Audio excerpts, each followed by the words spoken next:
નમસ્કાર દોસ્તો, સ્વાગત છે આપ સર્વનું તમારી પોતાની યુટ્યુબ ચેનલ ઓશન જ્ઞાન લાઈવ પર। આજે આપણે ધોરણ 3ની સ્વ અધ્યયન પોથીના ભાગ નંબર 4ના ગુજરાતી વિષયના પાઠ નંબર 7, જેમાં એક છલાંગે દરિયો કૂદો તેમનું સંપૂર્ણ સોલ્યુશન આપણે આ વિડીયોની અંદર જોશું। તેમની સ્વ અધ્યયન પોથીનું પોસ્ટર પણ અહીં આપેલ છે, જે તમે અહીં જોઈ શકો છો। તો જોઈએ, આપણે પ્રશ્ન નંબર 1ની શરૂઆત કરીએ। નીચે આપેલા શબ્દમાં સ્વર ચિહ્ન ઉમેરી નવા શબ્દ લખો। નંબર 1 રટલ, તો રોટલી। નંબર 2 દવસળ, અહીં તમારે વિરામ એટલે કે સ્વર ચિહ્ન મૂકવાના છે અને શબ્દ બનાવવાનો છે, તો દિવાસળી। નંબર 3 છબળ, તો છાબડી। નંબર 3 અંગઠ, તો અંગૂઠો। નંબર 5 પંછડ, તો પૂંછડી। પ્રશ્ન 2, પ્રશ્ન 1માં બનાવેલા શબ્દોનું એક વાક્ય બનાવી લખો। નંબર 1 મમ્મીએ રોટલી બનાવી। નંબર 2 મમ્મીએ રસોડામાં દિવાસળી વડે ગેસ સળગાવ્યો। નંબર 3 પૂજા માટેની છાબડીમાં સુંદર ફૂલો છે। નંબર 4 એકલવ્યએ ગુરુદક્ષિણામાં પોતાનો અંગૂઠો આપી દીધો। નંબર 5 ગાય પોતાની પૂંછડી વડે માખીઓ ઉડાડે છે। પ્રશ્ન 3 આપેલા પાત્રોના નામ સામે એમના દ્વારા બોલાયેલું એક વાક્ય લખો। નંબર 1 રાવણ, સૈનિકો આ વાનરને હમણાં જ જેલમાં પૂરો। નંબર 2 હનુમાન, હું પ્રભુ શ્રી રામનો સેવક છું। નંબર 3 સૈનિક, મહારાજ આ માણસે આખી અશોક વાટિકા ખેદાન મેદાન કરી નાખી। નંબર 4 અંજની, બેટા હનુમાન જંગલમાંથી થોડા પાકા ફળ લેતો આવ।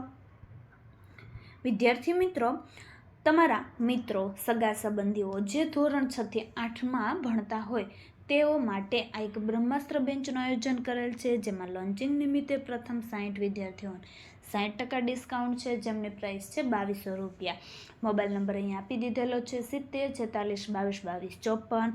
એપ્લિકેશન છે ઓશન જ્ઞાન લાઈવ, જે તમને પ્લે સ્ટોર પરથી મળી જશે, જેમાં ગણિત, વિજ્ઞાન, સામાજિક વિજ્ઞાન અને અંગ્રેજી જેવા વિષયોનો પણ સમાવેશ થશે। પ્રશ્ન 4 વાર્તાના ઘટનાક્રમ મુજબ વાક્યો ગોઠવીને લખો। જોઈએ તો પહેલું વાક્ય, પિતા આખો દિવસ કામકાજ માટે ઘર બહાર રહે। નંબર 2 ત્રણેય જણ સાથે જમીને પછી નિરાતે વાતો કરીશું। નંબર 3 હનુમાન ઘરની બહાર અને માતાજી અંદર। નંબર 4 પોતાનો હાથ લંબાવીને દૂરના ઝાડ પરથી પાકા ફળ તોડી લીધા। પ્રશ્ન 5 નીચેના વાક્યોમાં શબ્દો આડા અવળા થઈ ગયા છે, શબ્દો યોગ્ય રીતે ગોઠવી સાચું વાક્ય લખો। જોઈએ, નંબર 1 પકડીને અંગૂઠો થવાય મોટા, પકડવું ટચલી એમ આંગળી નાના તો પણ થવાય છે, તો અંગૂઠો પકડીને મોટા થવાય એમ ટચલી આંગળી પકડું તો નાના પણ થવાય છે। નંબર 2 પરાક્રમ શરૂ સળગી પૂંછડી તરત કે જેવી હનુમાને પોતાનું કર્યું।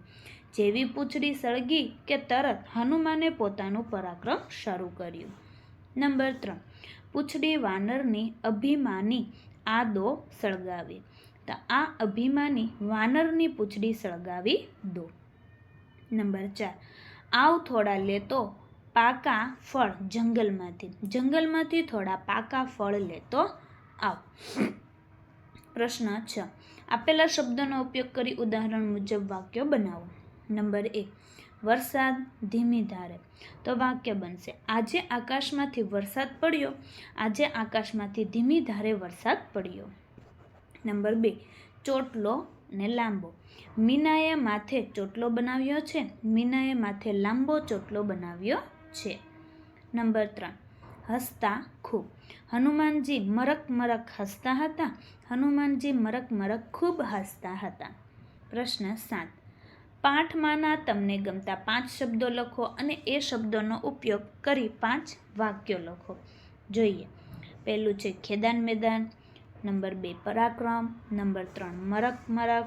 નંબર 4 છલાંગ અને નંબર 5 ટચલી આંગળી। તો પહેલું વાક્ય બનાવીએ, હનુમાનજીએ રાવણની અશોક વાટિકા ખેદાન મેદાન કરી નાખી।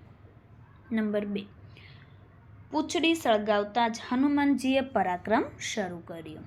ત્રીજું વાક્ય, માતાની વાત સાંભળી હનુમાનજી મરક મરક હસ્યા. ચોથું વાક્ય, હનુમાનજી એક છલાંગમાં દરિયો કૂદી ગયા. પાંચમું વાક્ય, હનુમાનજી ટચલી આંગળી પકડીને નાના થઈ શકતા. પ્રશ્ન 8, હનુમાનજી વિશે સાંભળેલી કોઈ એક ધૂનની 2-3 લીટી લખો. તો હનુમાનજી હઠીલા રે તને વંદન કરીએ, લંકા સળગાવી રે તને વંદન કરીએ, અંજનીના જાયા રે તને વંદન કરીએ, ભક્ત શિરોમણી રે તને વંદન કરીએ. તો વિદ્યાર્થી મિત્રો, ધોરણ 3ની જે સ્વ અધ્યયન પોથીના ભાગ નંબર 4ના દરેક વિષયના દરેક પાઠના વિડીયો આપણી ચેનલ ઉપર મુકાઈ ચૂક્યા છે, જેનો અભ્યાસ કરવા માટેની લિંક નીચે ડિસ્ક્રિપ્શનમાં આપેલી છે. જો વિડીયો પસંદ આવે તો લાઈક કરવાનું, ચેનલને સબસ્ક્રાઈબ કરવાનું અને કોમેન્ટ આપવાનું ભૂલશો નહીં.